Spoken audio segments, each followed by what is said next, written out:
Hi, I'm Sue Roche and I'm the principal at Cranleigh School in the ACT. Sue, I'd just like to ask you some questions. What was the most challenging aspect of being a teacher? I think even in leadership roles, the most challenging aspect is to always keep the whole child as your focus. That once you start only focusing on the academic or focusing wholly on the emotional, you just need to keep the whole thing in picture, whether you're in special education or mainstream, being mindful of how a child arrives at school, what they're going home to, not getting too enmeshed, but being aware that all of those things contribute and that what children need at all times is they do need to feel competent, they need to be able to do things at school, so we don't neglect that, but we're also mindful of the fact that if they're not there ready to learn because of what else is going on for them, that we need to address that beforehand. Excellent. There is a lot of discussion at the moment around improving teacher training and teacher quality. What are your thoughts around this, and do you think teacher training and teacher quality needs to be improved in Australia? Well, of course I'm going to say not in my school and not with a lot of colleagues that I have. I think teacher training is not my area of expertise, although we work very closely with new educators or trainees as they come out. I think possibly it's age-old issue. I mean, years ago when I went to Teachers College, I don't know that there's any way to fully equip you for what it is that you do in a school and in a classroom every day. So I don't judge. I think that teacher training is in a difficult spot because it's got to keep current, it's got to keep up with trends, but it's also got to address the core issues around student learning. So it's much the same as being a teacher in the classroom. The demands of what's required is ever growing and it's just always changing and always growing. So trying to be responsive to that with often very large groups of students in very large universities is a challenge. Teacher quality, I think that the National Professional Standards for Teachers has really gone a long way towards identifying in great detail the kind of things that we need to do and the kind of things that we need to be mindful of, and that it's really a great tool for addressing teacher quality. It's given me the actual words to talk to teachers. It's allowed me to break down what it is that a teacher might be struggling with and assist them, or for me to have a look at what it is that I'm doing in quality teaching or managing quality teaching in my school. So I think that the teacher quality is always going to be there. It's teacher burnout and the loss of teachers who are leaving education early because of the stresses is something that I worry about as I get to near the end of my career. The next question is, how do you think teacher training could be improved? Look, I think the thing is that what I see, and we've got several universities near us, is it's always easy to judge people in a field that you're not in.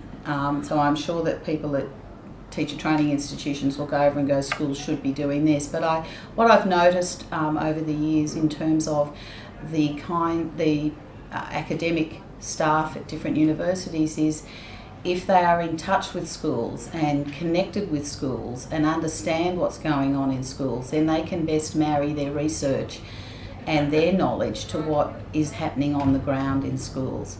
I do think that one of the areas, particularly we've just in the ACT had a large report and analysis of students with challenging and complex behaviours, is that looking at the emotional and social support for students is at least as critical as getting people across the curriculum.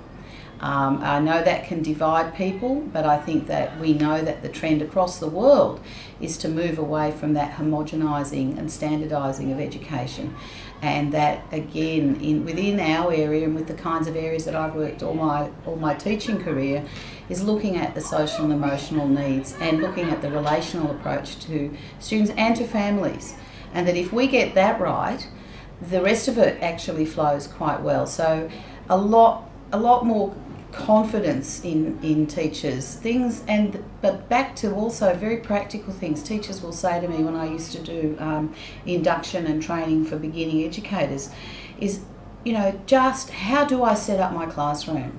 And I don't know whether you do that by having more in-class, in-school practice, whether somebody needs to be partnered with a school all the way through their training, so they've got a measurement point to check out what they're reading and learning. That I know there's a school in the ACT, a non-government school, that's doing that, and embedding pre-service teachers right the way through their training so that they're across the culture and the running of a school all the way through. That could be an opportunity for us. Sue, what advice would you give a new graduate? Well, we are really lucky. We've got 2 new teachers here next year. What I would say to a new graduate is bring your energy and enthusiasm. Don't let we old crusties get you down with that's not how we do it, or oh, we've done it that way before and it doesn't work. Try and maintain your enthusiasm, try and maintain that open-eyed, open-minded approach to try new things and push through. I think that new educators are outnumbered enormously, and I just find that they're so energised. I really say to our new educators, let me help you to get out and meet other new educators or more experienced teachers. Let's really talk about what's going on, and don't try and think that you're going to know how to do everything straight away. It takes time, and that, you know, getting to the end of term 1 and thinking that you've done nothing is not a benchmark.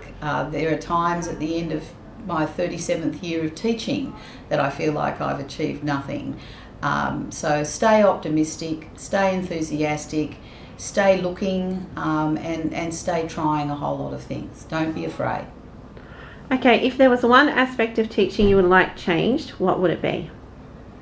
I think what I'd like is we're coming through a stage where the teaching profession, and it's as much the teaching profession's fault, I think, as the media, but we're very open to scrutiny and we're very open to judgment, and I think that's because everybody's been to school.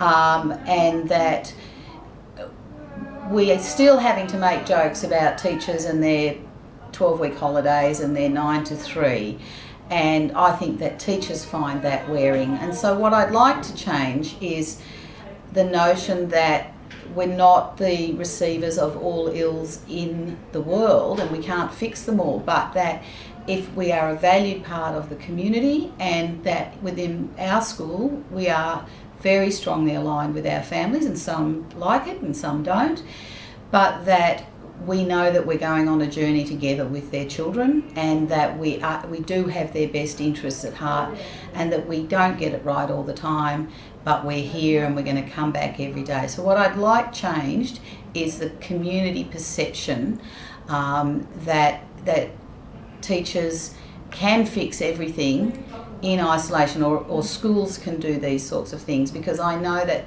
teachers feel that pressure, and that they need to be celebrated and valued, and this is a fabulous opportunity. Through this opportunity, really what I've been able to do is celebrate my school, my teaching, my profession, and truly this is the whole reason for continuing in this journey, is that I want to celebrate teaching as a profession, and I thank you for the opportunity.